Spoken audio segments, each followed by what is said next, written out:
Sir गलती देना, भाई किसी को धमकी देना कि जान से मार देंगे, जो सर काट कर लेके आएगा 50 लाख रुपए देंगे, ये तो क्राइम है। इस पर तो एक एफआईआर होनी चाहिए, उनको जेल में भेजना होनी चाहिए। बाबा साहब को समझना आसान नहीं है कि बाबा साहब को समझ लेंगे। इस देश में IAS, PCS, doctor, engineer, professor, जज, वकील आसान बनना है, मगर अंबेडकरवादी बनना उससे ज्यादा नहीं चलेगा कि बाबा साहब डॉक्टर अंबेडकर की प्रतिमा लगाएंगे, उस पर माला चढ़ाएंगे, मगर एक उनका मंत्री अगर 22 प्रतिज्ञा लेता है जो बाबा साहब डॉक्टर अंबेडकर ने ली थी, तो उनको दबाव बनाएंगे कि आपको इस्तीफा देना पड़ेगा।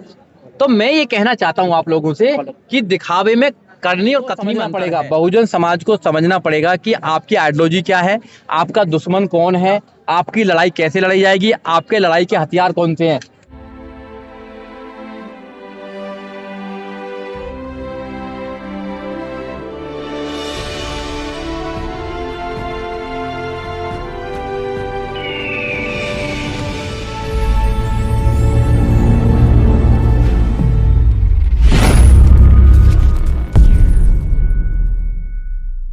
देश का जो संविधान है वो खतरे में है, देश की डेमोक्रेसी खतरे में है, और वो हर इंसान खतरे में है जो संविधान पर विश्वास करता है।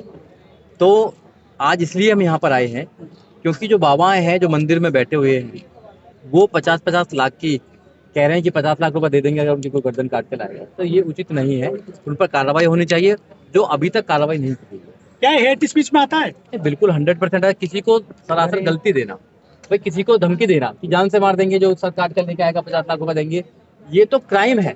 इस पर तो एक एफआईआर होनी चाहिए, उनको जेल में भेजना चाहिए। मगर सरकार जो है, सरकार ना तो एफआईआर करिए ना जेल में भेजने का काम करिए। इट मीन्स की सरकार का संरक्षण है, सरकार के संरक्षित लोग हैं ये लोग, जो लोगों को डराने का काम करते हैं।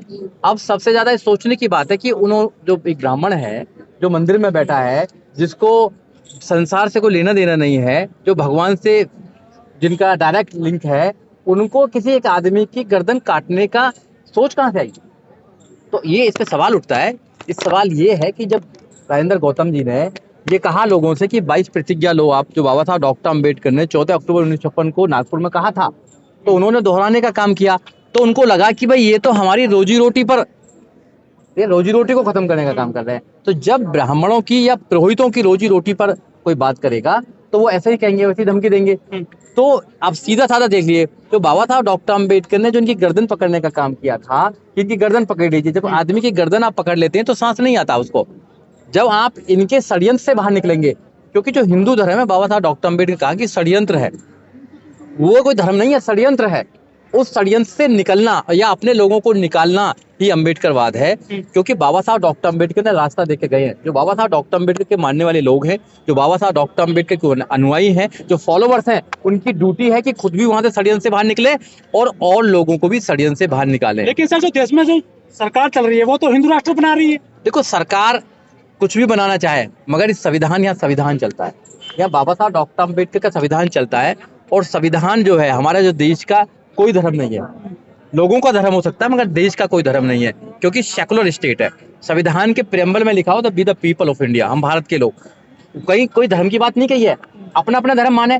जैसे वो लोग अपना धर्म मानते हैं, कोई दूसरा आदमी अपोज नहीं करता है, वैसे ही अगर बौद्धिस्ट लोग भी अगर अपनी परंपरा को मानना चाहते हैं तो उनको प्रॉब्लम क्या है? सुजीत जी, लेकिन इतने सारे संगठन बहुजन समाज के काम कर रहे हैं अलग अलग, और हर कोई किसी ना किसी संगठन का जो सुप्रीमो है उसका भक्त मुझे दिखता है। तो फिर कैसे बहुजन समाज को न्याय मिलेगा और कैसे ये बुद्धिज्म को अपना पाएंगे? किस तरह की एक युवा हमारा कहता है, गर्व से कहो जाटव चमार और वाल्मीकि। नहीं, देखो, जो जातिवाद को खत्म करना ही मूल मकसद होना चाहिए। बाबा साहब डॉक्टर अंबेडकर ने जातियां खत्म करके संविधान बनाया। संविधान में general, OBC, SC, ST, minorities का दिया। आज भी हम जातियों में बटे रहेंगे तो बाबा साहब डॉक्टर अंबेडकर का जो सपना था, आइडिया ऑफ इंडिया था, वो कभी नहीं बन पाएगा। क्योंकि बाबा साहब डॉक्टर अंबेडकर ने इस देश में बहुत मेहनत करके एक संविधान दिया, और संविधान क्लियर कट कहता है कि हमें जातियों में नहीं रहना चाहिए। क्योंकि जाति से सबसे ज्यादा प्रॉब्लम हम लोगों को है। जाति से किसी को फायदा है, जिसको फायदा है वो इस देश में जातिवाद बनाए रखना चाहता है, और जिसको नुकसान है उसको जातियों को खत्म करना चाहिए।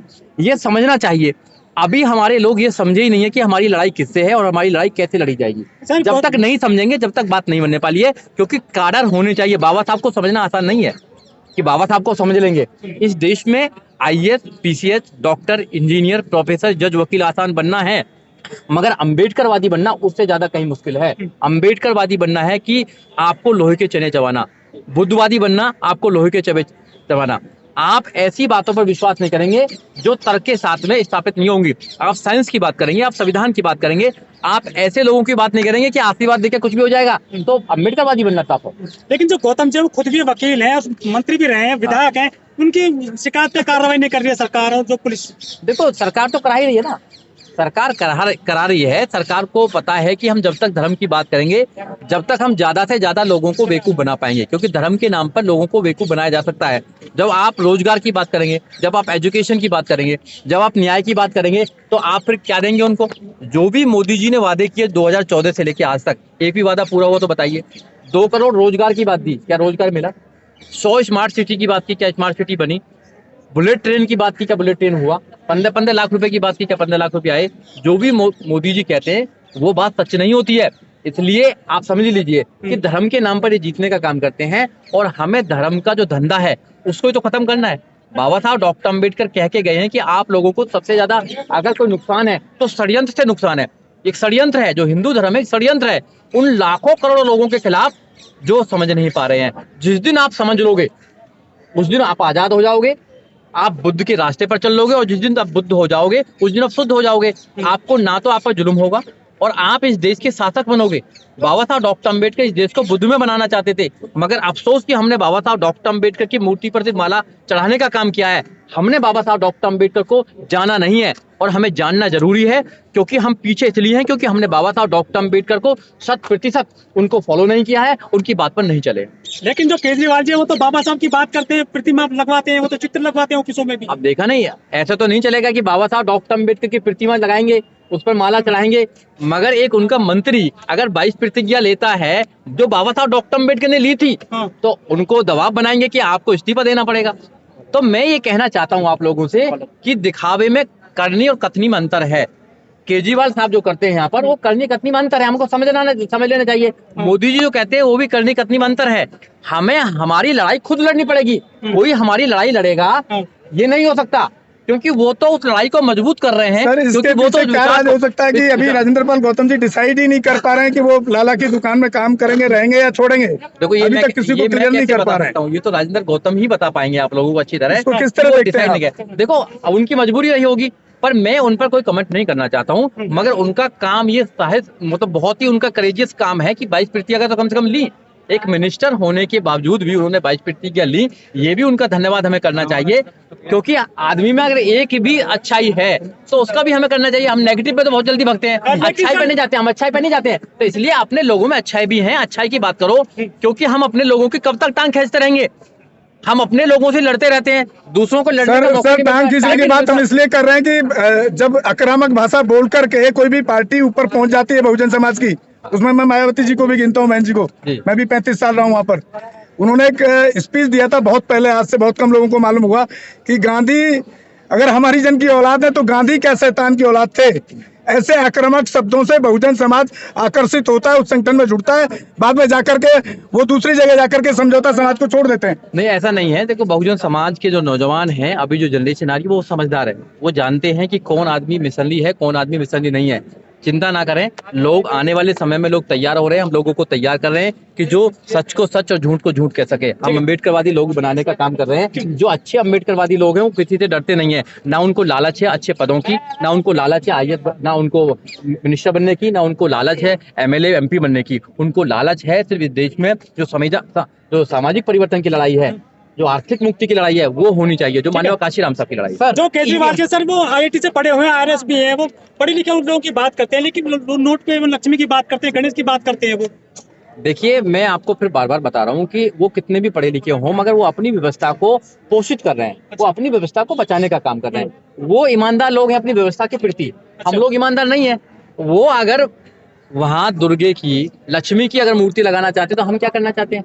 हम भी तो पूजा करते हैं उन लोगों की। हमारा समाज जो बाबा साहब डॉक्टर अम्बेडकर ने जिनको रिजर्वेशन दिया, चाहे 27% हो, चाहे 22% हो, भाई 50% अब तो रिजर्वेशन भी तोड़ दिया है। जो सीलिंग था, जो सीलिंग ब्रेक कर दिया उन्होंने, 50% की सीलिंग थी, कल ब्रेक हो गई हो, 10% अब वीकर सेक्शन को भी दिया जाएगा। और यहाँ पे देखिए ना, कमाल की बात है कि जो देश का सुप्रीम कोर्ट वो बता रहा है कि यहाँ गरीब भी अलग अलग है। जो जनरल के गरीब है वो अलग हैं, और जो ओबीसी और एसटी के गरीब है वो अलग हैं। वो 8 लाख रुपया के गरीब, 8 लाख के गरीब हैं, यहाँ पर 2 लाख में गरीब हो जाएगा।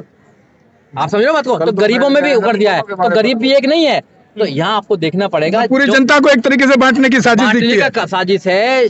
यहाँ पर सब लोग एजेंडा चलाने का काम कर रहे हैं, और जो मौजूदा सरकार है, मौजूदा सरकार ने कहा है, उनके मंत्री ने कहा भी है कि हम 50 साल तक आए हैं, हम 50 साल तक यहाँ राज करेंगे, चाहे मीडिया के माध्यम से करें, चाहे वो हमें जुडिशरी के माध्यम से करें, चाहे हमें लोगों को जेल में भेजना पड़े, चाहे धर्म के नाम पर करें, कुछ भी करें, 50 साल तक राज करेंगे यहाँ पर। अब तुम्हें सोचना है कि तुम उनकी जो चालाकी है उसको कैसे खत्म करते हो। 5 अक्टूबर को हजारों लोगों ने धम्म दीक्षा ली थी और वो सैकड़ों में रह गई, संख्या बहुत घट गई है। राज्यपाल को अकेला छोड़ दिया लोगों ने, समाज ने। नहीं, ऐसा नहीं है, अगर अकेला कहाँ छोड़ते- संख्या है? आज संख्या नहीं है सर, यहाँ पर उस तरह का आज देखिए, समर्थन नहीं दिख रहा। अब उनका अरेंजमेंट क्या रहा, उसमें मैं नहीं बात करना चाहता। उन्होंने लोगों को बुलाया नहीं बुलाया है, हम तो कहीं भी चले जाते हैं, बट ऐसा नहीं कहेंगे कि बुलाना संख्या पड़ता कम है, है। काम नहीं। नहीं, बुलाने का मतलब है कि आपको जब मैसेज नहीं जाएगा, क्योंकि एक टीम होती है, मैनेजमेंट होता है, मैनेजमेंट से आंदोलन होते हैं, एक आदमी आंदोलन नहीं करता है।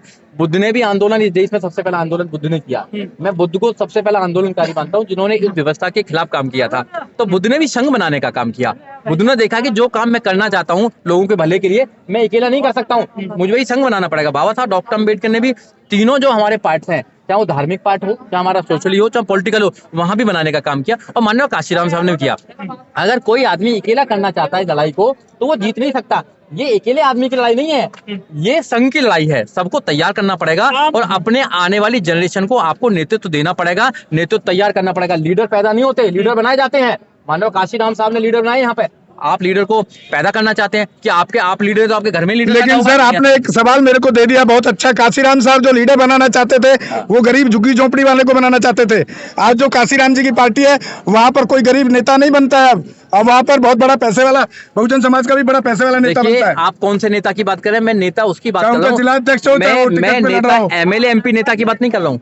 मैं उसकी बात कर रहा हूँ जो बाबा साहब डॉक्टर अम्बेडकर का जो आइडियोलॉजी है, उसको घर घर पहुंचाने की बात कर रहा हूँ। मैं लोगों को लीड करने की बात कर रहा हूँ। तो धार्मिक मोर्चे पर हो, चाहे वो सांस्कृतिक मोर्चे पर हो, चाहे वो और मोर्चे पर हो। आप कर रहे हैं एमएलए एमपी की बात कर रहे हैं। एमएलए एमपी कोई बन सकता है, आसान एमएलए में बने ना, एमएलए एमपी बने ना। सब लोग कहाँ क्या कर रहे हैं? अभी मिनिस्टर बने ना, क्या करा मिनिस्टर बन के बताइए? आज हमारे साथी कर रहे हैं। तो मिनिस्टर बनना, एमएलए बनना, एमपी बनना बड़ा बहुत काम नहीं है। एक धार्मिक या बाबा साहब डॉक्टर अम्बेडकर के सपनों का भारत बनाने के लिए नेतृत्व करना, वो बड़ी बात है। आप ईमानदारी से नेतृत्व कर पा रहे हैं अपने लोगों का, जो आप कहते हैं वो घर पे करते भी नहीं करते हैं, ये भी बात है। यहाँ पर करनी कथनी में अंतर है। जो हमारे लोग बुद्ध की बात करते हैं, अम्बेडकर की बात करते हैं, सबसे ज्यादा देवी देवताओं का वही पालन करते हैं, सबसे ज्यादा उनके घरों में होते हैं, उनकी शादियां जो होती हैं सब देवी देवताओं के माध्यम से होती हैं। जो गौतम जी आज आए हैं यहाँ पे आंदोलन में, उनके साथ में आम आदमी पार्टी के हमें लग रहा है कोई कार्यकर्ता है नहीं, ना जिला अध्यक्ष है ना कोई। यहाँ पे सब बहुजन समाज पार्टी के लग रहे हैं, मैं कार्यकर्ता ज्यादातर। पार्टी के लोग क्यों नहीं आ रहे उसके साथ में? देखिए, पार्टी के लोग क्यों नहीं आ रहे हो गौतम जी बता पाएंगे, क्योंकि पार्टी के लोग क्यों नहीं आ रहे हैं। छोड़ दिया उनको अकेला। देखो, गौतम जी ने तो अभी एक बहुत बड़ी एक टीम भी बनाई थी, लीगल टीम, वो भी नहीं दिखाई दे रही है। उनके पार्टी के लोग भी नहीं आते। वो पार्टी और गौतम जी के बीच का मामला है, ठीक है ना। वो मैं उसमें कोई कमेंट नहीं करना चाहता हूँ, न मैं बता सकता। जिसके बारे में मुझे पता है उसके बारे में अगर पूछेंगे तो मैं ईवीएम के मतलब एज ए लॉयर ईवीएम को कैसे हटाएंगे पूरे देश से? देखो, ईवीएम को हटाने की जरूरत नहीं है। जब वो लोग आपका माइंड टेम्परिंग कर सकते हैं तो ईवीएम को टेम्परिंग करने की जरूरत नहीं है। हमारे लोगों का माइंड टेम्परिंग कर सकते हैं वो लोग। जब आप कावड़ लेने जाते हैं तो वो लोग आप पर फूल बरसाने का काम करते हैं। उनके मिनिस्टर, उनके एसएसपी आप पर फूल बरसाने का काम करते हैं। और जब रोजगार लेने जाते हैं तो आपको डंडा बरसाने का काम करते हैं। जब तक ये अंतर समझ में नहीं आएगा, जब तक कुछ बदलने वाला नहीं है। आप देखिए कि जब आपके लोगों को छोटे छोटे लालच में, आपके नेताओं को छोटे छोटे लालच में वो तोड़ लेते हैं या धर्म के नाम पर तोड़ लेते हैं, तो फिर उनको ईवीएम या किसी और में घोटाला करने की जरूरत नहीं है। वो बड़ा घोटाला कर चुके हैं।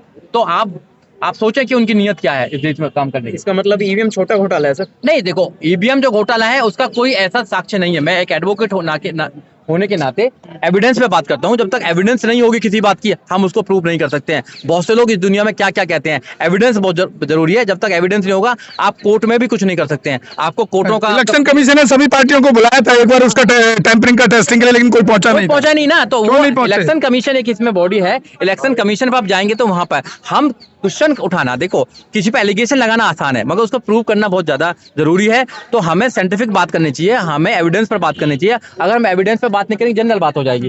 लेकिन सुजीत भाई जी एक सवाल और है, आप ये बताइए कि आप पूछिए। फ्यूचर कैसे देखते हैं गौतम जी का? देखो, गौतम जी को खुद पता है कि उनका फ्यूचर क्या, मैं कैसे बता सकता हूँ? मैं तो अच्छा फ्यूचर हो उनका, मैं तो शुभकामना करता हूँ कि वो अच्छे हैं, अच्छे व्यक्ति हैं, अम्बेडकरवादी हैं और बुद्ध को मानते हैं, तो वो अच्छी सर। लड़ाई लड़े और उनका जी अच्छा रहे। सर एक सवाल है सर। साहब काशीराम कहते थे पॉलिटिकल की इज द मास्टर की।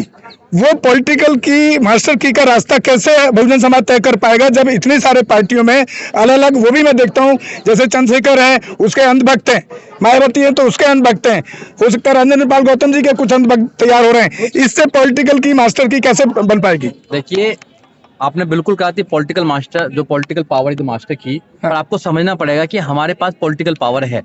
131 मेंबर ऑफ पार्लियामेंट जाते हैं, 1061 एमएलए जाते हैं, तो आप ये नहीं कह सकते कि हमारे लोग विधानसभा में और एमएलए एमपी नहीं बन रहे हैं।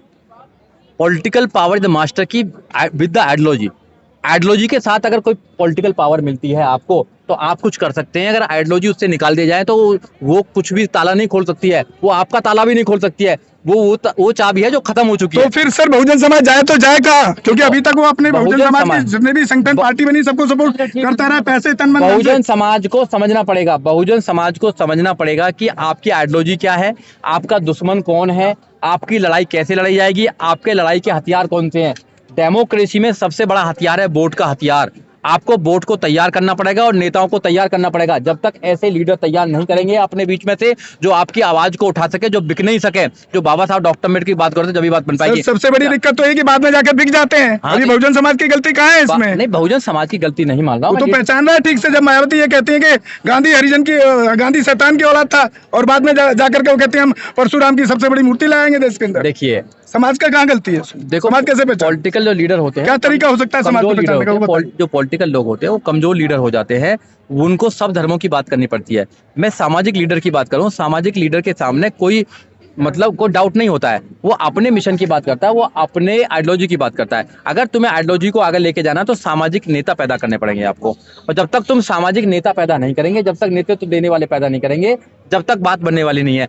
अच्छी बात यह है कि देश में जो नौजवान साथी हैं हमारे, वो जागरूक हो रहे हैं, वो एजुकेशन की तरफ जा रहे हैं, तो हमें एजुकेशन की तरफ जाना पड़ेगा और बाबा साहब को समझना पड़ेगा। वही रास्ता, कोई दूसरा रास्ता नहीं।